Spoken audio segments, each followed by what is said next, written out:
बहुत ही पुराना गीत बा। आप सबके बीच में आज हमने की आई बनी जा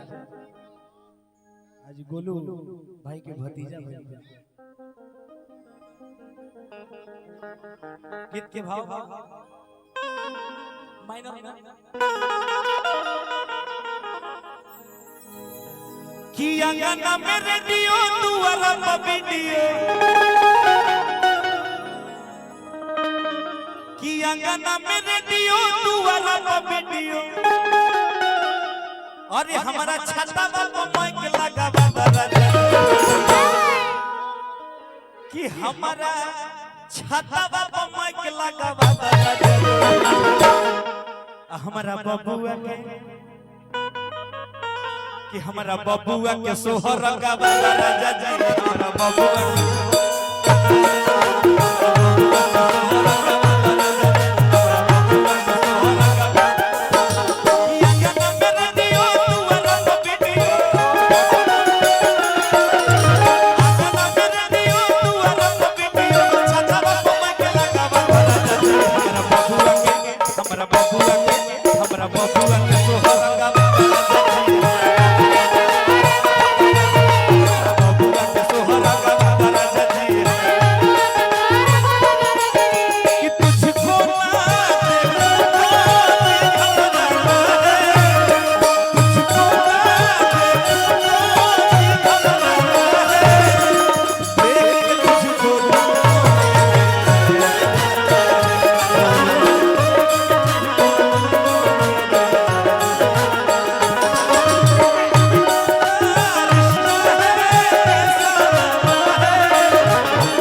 गोलू भाई के हमारा भतीजा चाहे हमरो भतीजे न अच्छा देखा सुतोष भैया कहत है कि बुझाई लगी तू काहे में कोन चढ़ के बोले हाथ ना लोग तो पहले से आसा सोच बोला ले गीत के भाव अतने ना भैया एक लाइन हमारा सुतोष भाई के फरमाइश है भैया साउंड रोक दे गीत के भाव रहे जो कि बहुत वायरल भाई आप सबके आशीर्वाद से आप सभी तमाम भोजपुरिया समाज के आशीर्वाद से जे कि बॉलीवुड के कॉमेडी के बेताज बादशाह कपिल शर्मा जी हो वीडियो को भी लाइक के लिए बने गीत के भाव रहे कि कब आओगे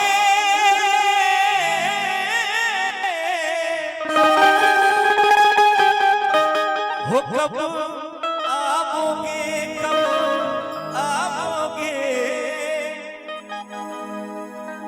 जिस्म से जान जुदा तब तेरे न हो जाए कहीं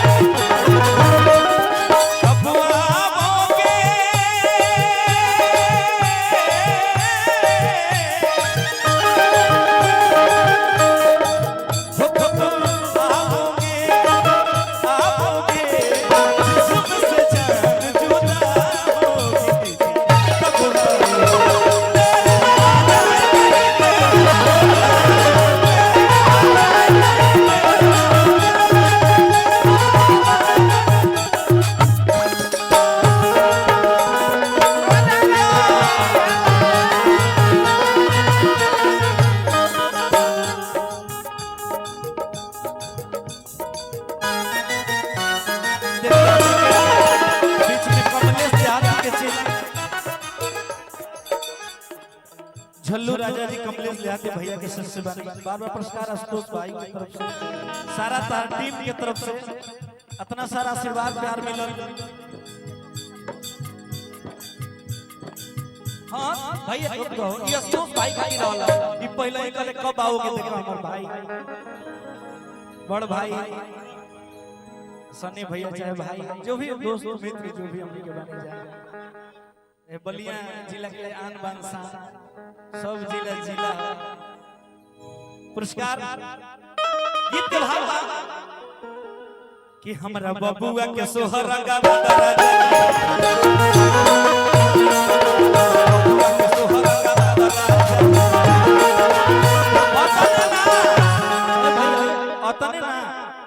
और चाचा के बोला दो और चाची के बोला दो। अच्छा बबुआ के पापा जी कहाँ बने तो रुआ आई ना जाए। अच्छा मैं पहला बार देखा था कि गोलू भी लजा जाता रुआ लजाता नहीं दोनों लोग के सादर प्रणाम बा तो बबुआ के मम्मी पापा हम चाहब कि और मंच पाए तो बहुत अच्छा का गोलू भैया अरे पापा के बोला दो मम्मी के बोला दो ठीक ठीक जैसा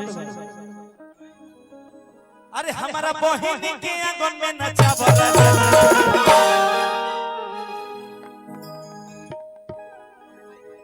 अच्छा देखिए अपनी के बबुआ के मम्मी के तरफ से पुरस्कार बार बार प्रणाम बा 500 रुपए पुरस्कार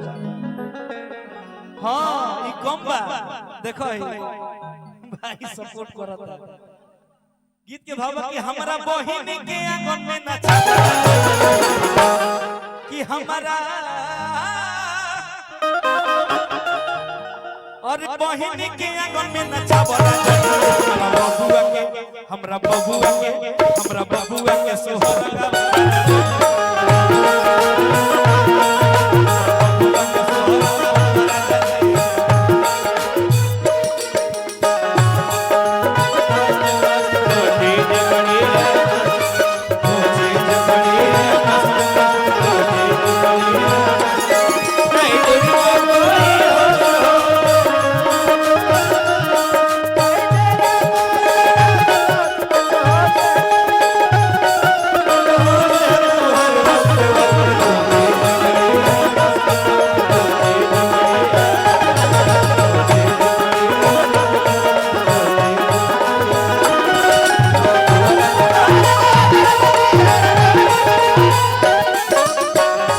गोलू भैया के तमाम टीम सन्नी भैया की तरफ से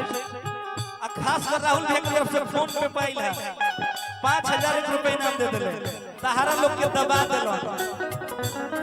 सहारा लोग के दबा देले हां और हीरा भैया की तरफ से पुरस्कार धन्यवाद हीरा साउंड बहुत अच्छा लगा गीत के भाव का